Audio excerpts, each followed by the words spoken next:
White things. On one dark, foggy morning, a news station began the daily evening broadcast to Sevier County, a low-population area in the middle of nowhere. It began with a poppy intro song, canned footage of various county locales, and fast-forwarded time-lapses of the weather. When the intro wrapped up, the station's logo appeared briefly on the screen before taking position at the lower left corner. The screen showed footage of the child's home, a wide panning shot of a well-kept front yard covered in yellow caution tape and strobing with red and blue police lights. One small boy, who lived in a very poor home and had nothing better to do besides play with Legos in front of the living room TV, noticed something. "What's that?" the boy asked his mother, who sat in a recliner behind him reading a novel. The mother marked her place in the book and looked around for her glasses, that were nowhere nearby, before giving up and squinting at what her son was pointing to on the TV. "What's what?" she asked. "That," the boy said, pointing to the field beyond the child's yard. "What is that?" "A horse field," the mother said simply. The field is a flat stretch of land next to the child's house with only a few salt blocks and troughs spotted around. Even through the static of the TV, wisps of fog and frosted grass are easily visible. Their neighbors had a few horses that walked around that field all day. "Not that," the boy said, then pointed to a specific spot in the field. "That!" The mother shrugged, took another doomed look for her glasses, and searched the screen again. For 1 second, she thought she could see a rough shape in the mist at the far end of the yard. Before she can get a closer look, the screen goes back to the newscasters. "I'm sorry, bud. I didn't see anything." The next morning, the Sevier County News intro kicked off at 7 a.m. with the same canned footage of rolling clouds and cheaply animated logo. The newscasters wear inexpensive clothing and shuffle empty papers on their table. "Good morning, Sevier County. This is James Bergeron and Audrey Rasmussen here to give you a quick morning update before the day's scheduled programming." Kicking things off, Audrey continued, and as you've probably noticed, a heavy fall-time fog has set in around the Sevier County area. Though fog is common this time of year, in some areas it's thick enough to stop traffic. Local meteorologist Jason Whitman, says James, has informed us that due to the cold weather and thickness of the fog, it may not dissipate until later in the week. All residents should travel with caution, including using your headlight brights and walking with reflective material. For a brief update on the ongoing investigation into the suicide of Madeline Childs, we have Kenna Spears down for a brief interview with Richard and Evelyn Childs at Maylene Elementary. The image cuts to a young lady in a PBS Channel 3 sweater standing in front of Maylene Elementary. Behind her is a thin, tired-looking man with unkempt hair, a 5 o'clock shadow, and heavy shadows under his eyes. He lightly holds a little girl by the shoulders. The girl is the spitting image of her father, the only difference being even more pronounced shadows under her eyes. While the reporter is very well lit by the news camera's huge lights, the two behind her are almost shapes in the darkness until the light is swung towards them. Only one child in the county is watching the live report, a young girl home with a bad cold. Why are they doing this? She thinks as she bundles into her blankets and pillows and watches the TV in her room. That girl looks so sad. Kenna Spears, on her 4th day of what she thought was going to be a fun and exciting internship, starts her report. "Good morning, Sevier County," Kenna Spears says, smiling a wide smile that looks extremely out of place. The fog is so thick that the world outside of the intensely bright camera light seems to be entirely an inky purple. The only outlier is a row of classroom windows behind Richard and Evelyn filled with dim light. But even those are so distant and non-penetrating to the fog that they look like phantom gaslights. "I'm here with Richard and Evelyn Childs," Kenna says before slowly walking with the camera towards the two. "Husband and daughter of Madeline Childs." Richard winces. Evelyn frowns. Kenna either doesn't notice or doesn't care. Dropping to one knee, she speaks to Evelyn while holding a large microphone close to the child's face. "Evelyn, how are you doing?" she asks with a wide smile still on her face from what could only be a very warped sense of professionalism. "All this fog is pretty creepy, right? What a day to come back to school." Evelyn smiles a little and nods. Richard rubs her shoulder lightly. "We just wanted to say that we're glad to see you doing well," Kenna says after an awkward pause. She's about to say more before Evelyn abruptly turns to her father, hugs him, and runs towards the school. The sick girl bundled in blankets at home smiles, happy that the girl got away. Kenna Spears frowns, resets her faux broadcast smile, and approaches Richard for an interview that the county sheriff had been very adamant to him that he make. Kenna is about to speak when a loud, shrill scream cuts her off. In the footage, those few who happen to be watching see Evelyn running back to her father. The sick girl at home begins to scream as she sees what Evelyn is running from. "It's her!" Evelyn screams, over and over. "It's her! It's her! It's her!" Richard picks up Evelyn and moves toward the camera's light. It's the only thing even moderately bright and easily visible around. Kenna Spears freezes, too confused and inexperienced to do anything more than stand and stare at where Evelyn had run from.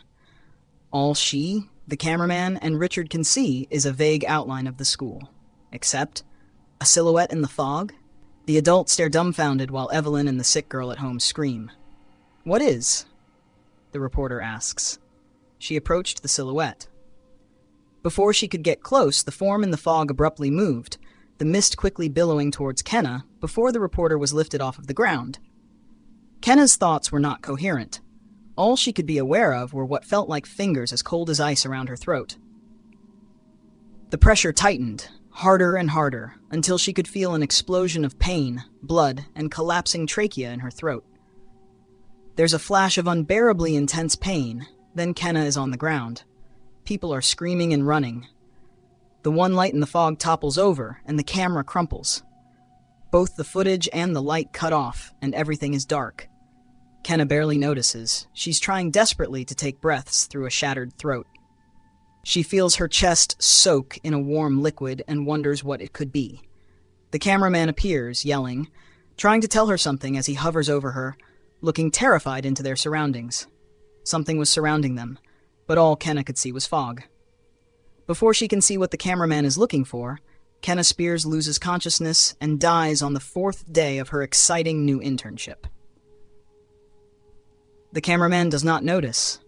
At the moment of her death, the same icy cold fingers wrap around his throat and drag him, kicking but unable to scream, deeper into the fog. In the next few hours, the entire town of Maylene went into lockdown. A few bodies belonging to those unlucky enough to be outside of their homes and around the school that morning, including the sheriff of Maylene and his 2 deputies who had been keeping a close eye on Richard, are unseen in the dense fog. The attack had taken place early enough in the morning so that only 20 or so children were at Maylene Elementary. They had all been quickly evacuated to the library. They'd all waited, but help didn't come. Richard Childs was alone in an empty classroom while Evelyn waited in the library. The room offered no comfort. The minuscule desks and chairs looked odd with the brightness of the lights and the darkness outside. Colorful stickers of various objects with cartoonish eyes seemed to glare at him. Sitting in the teacher's chair and putting his head on the desk, he did his best to ignore everything else and draw 5-pointed stars on a blank piece of paper. Except all that he saw was Madeline. He wanted to be in the library, wanted to be with his daughter, but it was better this way. Better to be here alone than to stress out the kids old enough to recognize the man on the news who had abused his now-deceased wife. Or was she? The thought kept coming back to him. That's what Evelyn had said. It had been her. His mind had already been strained for years.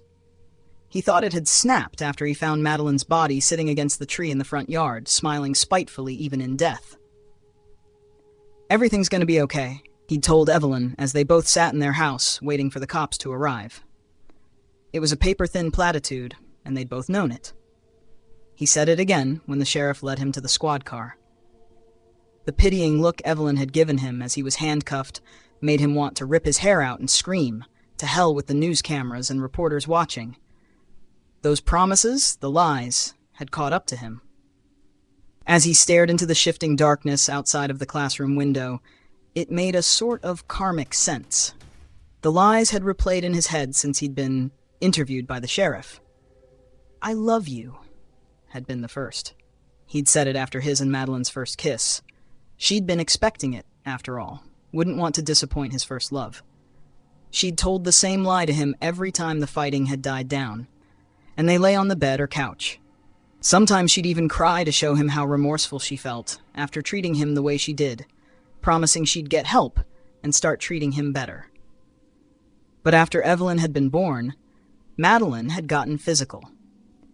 Richard picked himself up, wiping his puffy eyes with the back of one hand and putting the pencil he'd been doodling with in the other, and left the classroom, deciding that he didn't care how others thought of him. He wanted to be near Evelyn. The stepping of his shoes echoed around him as he walked towards the library. The lights were off, the dark brick hallways seeming out of a nightmare. What if those things, made it into the school? But that was impossible. He and the teachers had made sure there was no getting into the building, right? Even that much was assuming anything about this situation was logical. At the library door window, he could see that most of the children were collected on a large rug that displayed Earth's continents. A few teachers sat on chairs around the kids, forming a protective circle. Kids and adults watched a tape of Schoolhouse Rock. There were stickers everywhere of flowers, rainbows, and books with large cartoonish eyes that looked haunting in the dim TV glow. Evelyn was at the back with the older kids, and she was the first to see him. "Dad!" she said so loud and abruptly that everyone in the room jumped.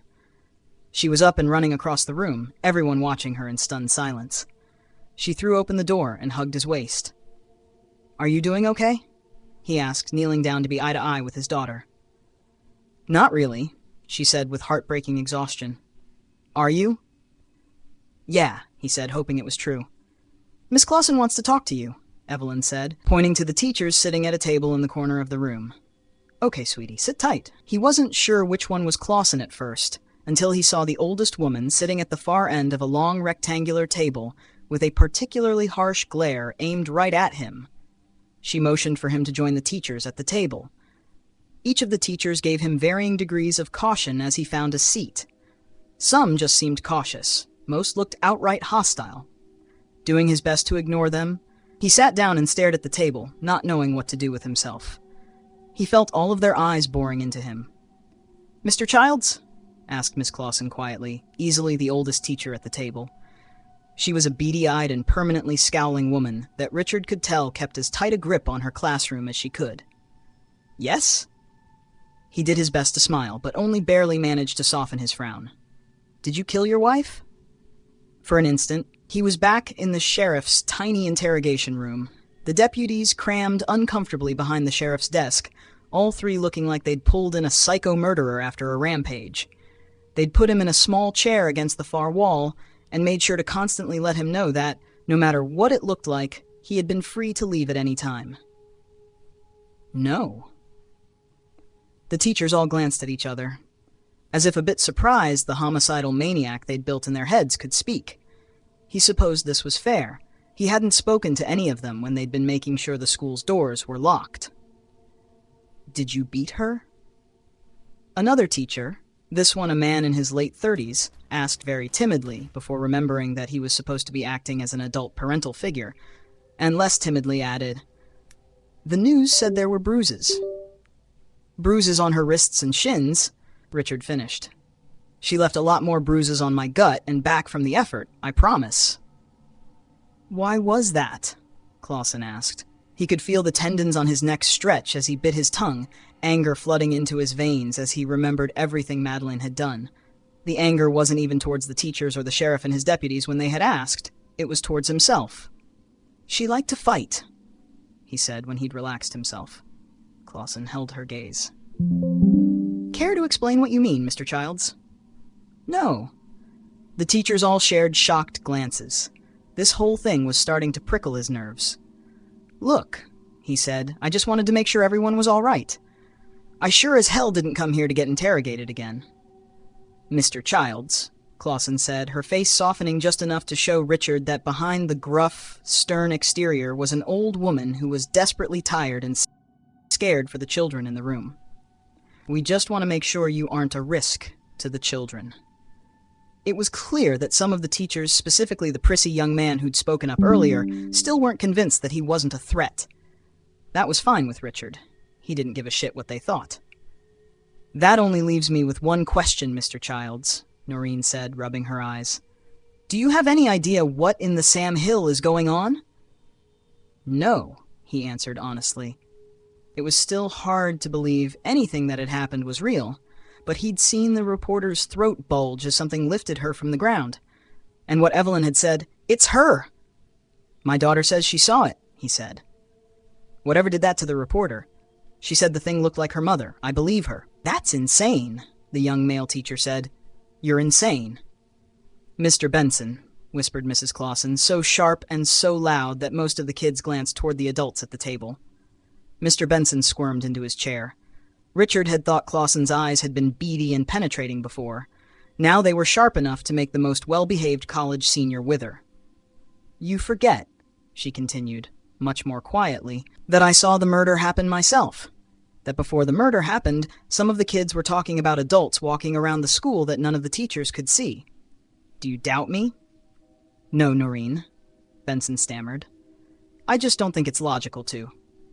"Benson," Clausen said. "You said you were the only one to see what happened to the cameraman. Is that still true?" Benson went pale, so pale that Richard thought all the blood might have drained out of his face.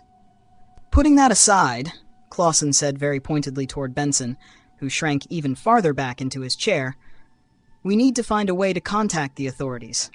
It's clear they—" Richard felt something at the very edge of his senses.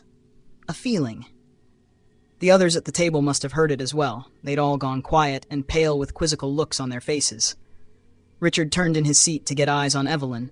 She was looking toward the windows. All the children were. The light of the TV cast shadows around their faces as they looked, as if wearing dark masks to hide their terrified expressions.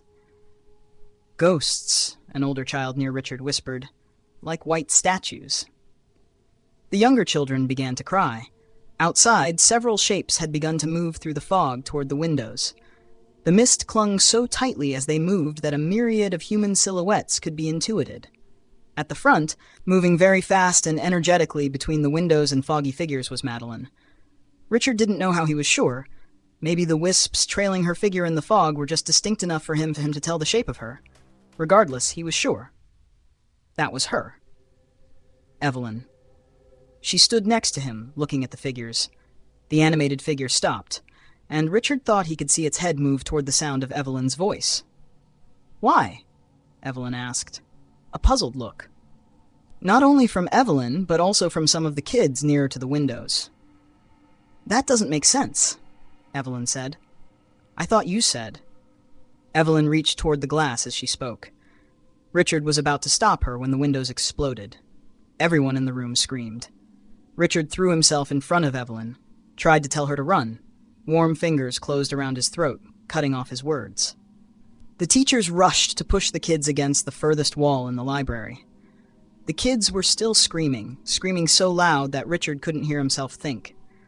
From his right, Clausen and Benson ran to him, throwing their weight into whatever held Richard. Both crashed into the invisible figure like a wall, the grip around Richard only getting tighter. At one point, he saw Benson jab at the thing with a very sharp pencil. It exploded uselessly. A few of the other teachers fell onto the invisible thing, choking him, but each of their blows bounced off. Richard remembered his own pencil that he'd put in his pocket earlier from his time in the other room, collecting himself. To hell with it, he thought. Even if it was a useless effort, he wasn't going down without a fight. Not anymore. He gripped the pencil so hard it almost snapped and stabbed it toward the fingers on his throat. The pencil hit its mark and went deep. Cold, unseeable liquid spilled over his hands. Before he could go for another hit, his vision went crazy and his body went weightless. The back half of his body slammed into something hard, knocking what little air was in him out of his lungs. No! When his vision had just barely begun to refocus, he saw something fly out of the windows that had just been broken into. Evelyn screamed as she was pulled into the fog and out of sight. The other figures in the fog followed, all floating silently while the sound of Evelyn's scream faded. The shortest walk to where Evelyn's screaming had trailed off, the teacher's parking lot, was through the combination auditorium-gymnasium. The exit was one he'd locked himself when they'd been sweeping the school when this all started. Why didn't Madeline come through then? She easily could have if she was powerful enough to shatter the library windows. Was this all a part of her game? Her amusement? Had she purposefully given time for him and everyone else to be terrified and at her mercy before she took him to hell with her? It was likely, he realized as he found the exit and took his first step out into the fog. Even when they'd been kids, she'd lauded any sort of victory she could over him. Back then, it had all been in good fun. Hadn't it? The mist crawled through the dark doorway behind him. The air was cool, damp, and had an odd metallic taste to it. The drizzle that had been over the town for days was gone, but it had left a very wide, very thin pool of water that covered the entire lot. He couldn't see all of it, but what he could reflected the mist into a gray mirror that lay flat across the lot. His feet almost seemed to be stepping into a void of mist that rippled at his every move. Richard felt he should be scared, but he wasn't. Not at first. His instinct to get his daughter back overwrote everything else. It only wavered when he saw feet-shaped holes in the water at the very edge of his limited vision. There was a quick motion, more ripples on the water, and then the feet were facing away from him. He could see the black, tar-like surface of the lot under the feet-shaped holes. Fear was in him then, rushing back into him as he encountered more and more foot shapes in the water. Whenever any came even slightly into his limited visibility, there would be a quick motion that sent cascades of ripples across the mirror he seemed to stand on, and then the feet would be pointing away from him. There was Evelyn, standing rigid and silent as far off in the fog as he could see. Splash. Splash, splash. Something slammed into his back. His vision blurred as his body fell forward and slammed into the ground, his head and stomach slamming hard into the pavement. The air in his lungs was squeezed out of him. Instinctively, he tried to pull air back in, and his throat was met with gravelly rainwater. In a daze, choking and spitting, he raised himself onto his knees. The fog around him was all at once nauseating and hard to get a grip on. It felt like he was in hell. "Playing with your toys, huh, Maddie?" He stood, straining his ears for the same splashes she'd caused before. It was almost impossible. Every time he turned his head, the other invisible things turned away, causing ripples and splashes that overtook any of Madeline's, if she was even making any. Splash, splash. Something slammed into his shoulder. She was in front of him now, and easy to track. But what now? She could bleed, even if it was impossible to know what she bled, but how could he get to her and Evelyn without putting his daughter in danger? A shame that our last fight would be to the death. It was probably what she'd wanted. Why she'd done whatever she had done to get an army of figures in the mist to do her bidding. Even if he was going to die, he'd hoped there was a way to be sent off flipping that bitch a middle finger. There was humor in that he was still playing into her game. Humor, that's it. It was so simple. He laughed.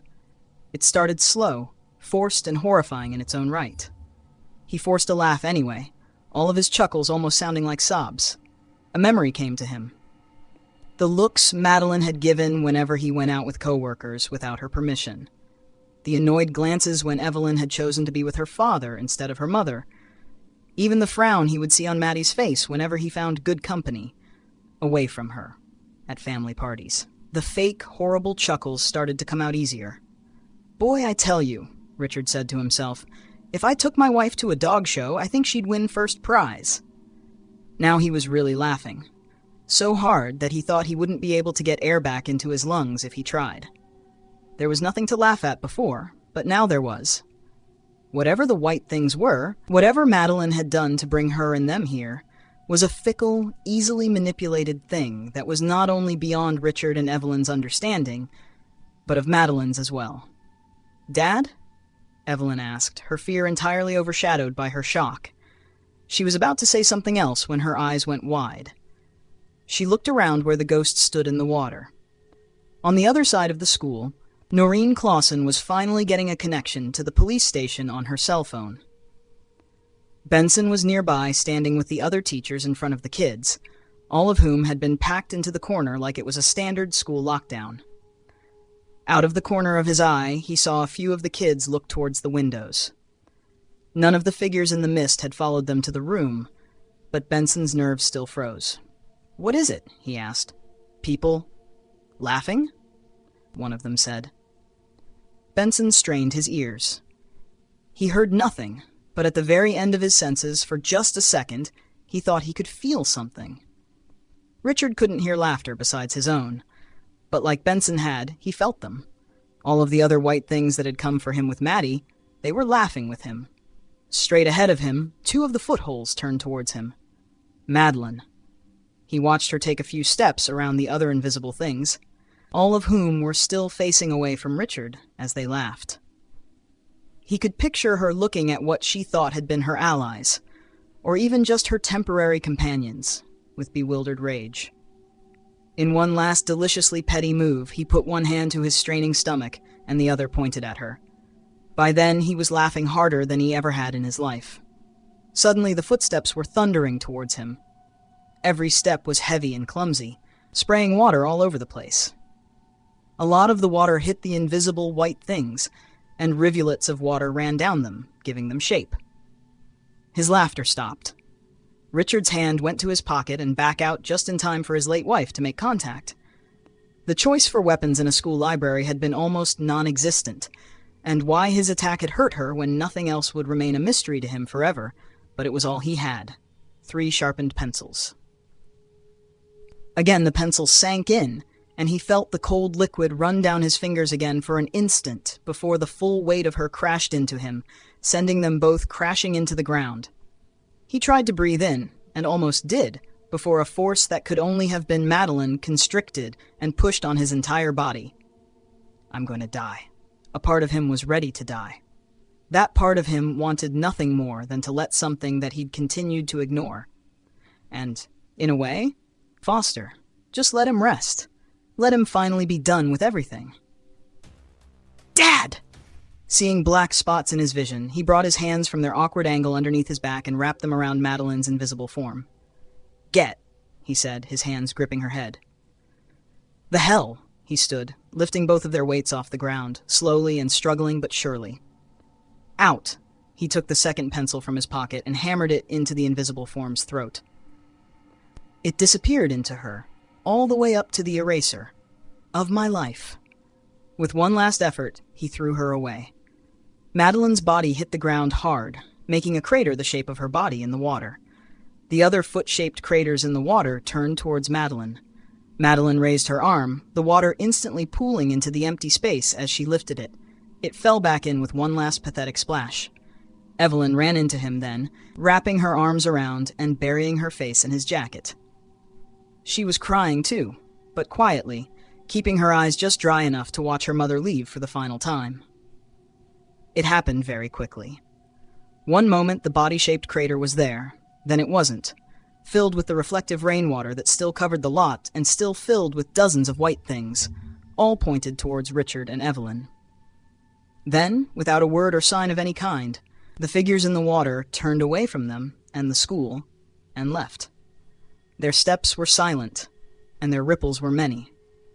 The image of their craters forming in the water as they walked away and into the fog was one that never left Richard or Evelyn.